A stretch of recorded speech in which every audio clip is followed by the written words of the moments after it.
I hope that opening warning didn't scare too many people away. It goes without saying that my channel has gotten a bit more varied this year.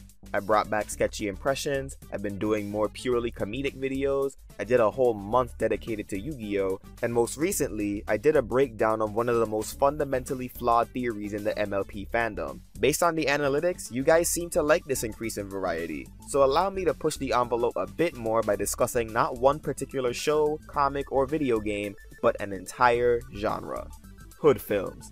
This is a genre of film that is way outside of my established viewer base, but if you're wondering what a hood film is, don't worry about it, because today I'm gonna give you guys an introductory look at the genre and how it's evolved over the years. So, what is a hood film? Hood films are a genre of cinema that is characterized by their focus on urban African American or Hispanic American culture. Now, it's important to note that the racial demographic of the characters isn't the only distinguishing factor of these movies. Hood films usually take place in urban, low-income neighborhoods, which means that a good number of Tyler Perry films wouldn't fall into this genre because they tend to focus on middle to upper class families. Themes that are commonly found in hood films include poverty, race relations, specifically with police, discrimination, violence, gangs, etc. So, how did this genre start in the first place? Well, hood films started coming out around the early 1990s, but to understand their origin, we need to go back a bit further, to the mid-1980s.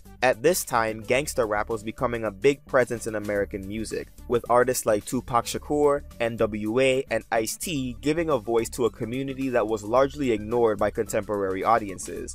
That's right, kids. Before Law and Order, Ice-T was a rapper. These artists had an influence that was able to reach listeners outside of their own communities, and they sparked conversations about urban culture. So once this cultural breakthrough took place in music, it eventually spread to the medium of film. Once we hit 1989 and moved on into the 90s, we started to get some of the first hood films: Menace to Society, South Central, Juice, and Boys in the Hood, among others. Because of the heavy focus on African and Latino American culture, the genre helped to either launch, revitalize, or continue the careers of actors, writers, producers, and directors from those communities, especially African Americans. Spike Lee became a known icon to the point where his name is recognized by even the average moviegoer, and his films all had the common branding of a Spike Lee joint. Ice Cube arguably had one of the bigger career transitions during this era, starting out as a rapper in NWA, becoming an actor in the early 90s, then becoming a writer and producer, and finally a director. In the span of less than 10 years, Ice Cube had gone from someone who was purely a musician with no film experience to someone that's gotten a taste of acting, writing, producing, and directing.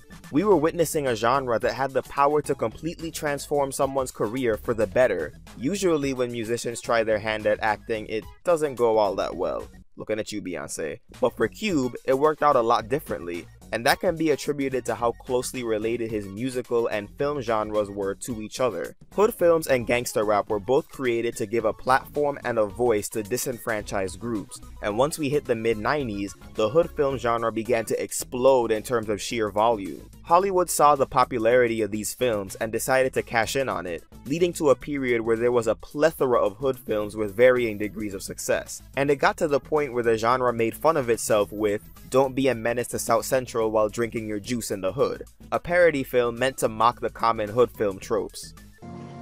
Now give me a kiss and be a good boy. I love you, Trey. Love you too, Mom.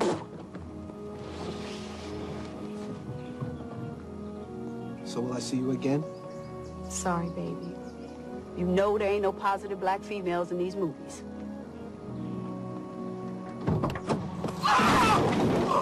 Sorry!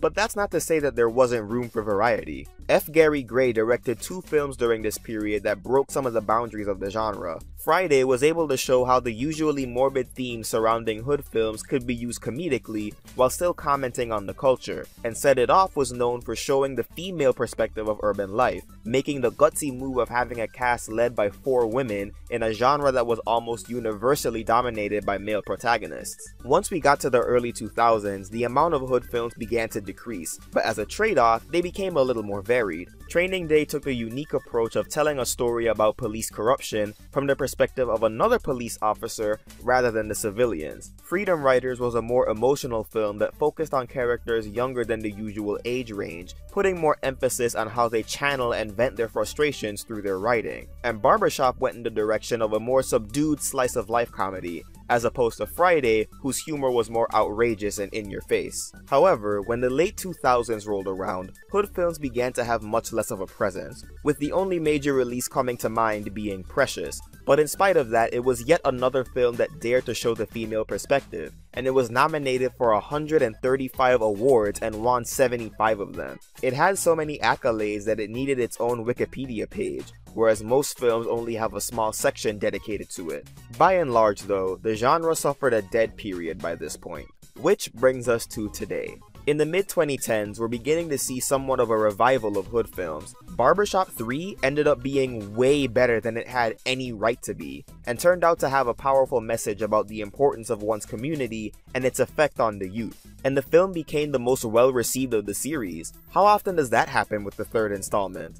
Dope was able to have a balance of comedy and drama that showed how the usual hood film trappings affect someone that doesn't fit the usual stereotype of young black males, and how his refusal to conform to those stereotypes leaves him stuck between who he really is and how he's perceived because of what he looks like and where he comes from. Spike Lee's latest joint, Chirac, despite bombing at the box office, received critical praise for its commentary on gang violence in Southside Chicago. We've also reached the point where we're getting biopics of important figures in urban history, such as Straight Outta Compton, directed by the aforementioned F. Gary Gray. So what could possibly be the cause of this resurgence? Well, let's think about it for a moment. When we went over the common themes covered by hood films, some of the ones I listed were race relations, discrimination, and violence, both within the communities and with law enforcement.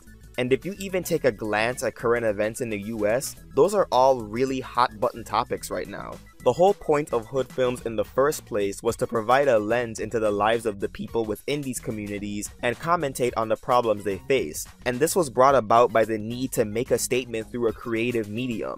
In other words, the same events that are triggering this resurgence of hood films are the ones that sparked the genre's existence in the first place. We have now come full circle. With that in mind, it'll be interesting to see how the genre will continue to evolve in the modern era. How will these stories apply to current urban settings? We'll just have to wait and see. For now, thanks for sticking with me through this brief look at the genre, guys. I hope this video was able to introduce some new ideas to you guys, and maybe even encourage you to give some of these films a try. If you did, swarm in that comment section below or bug me on social media, and consider supporting me on Patreon as well. Until next time, keep it sketchy, folks.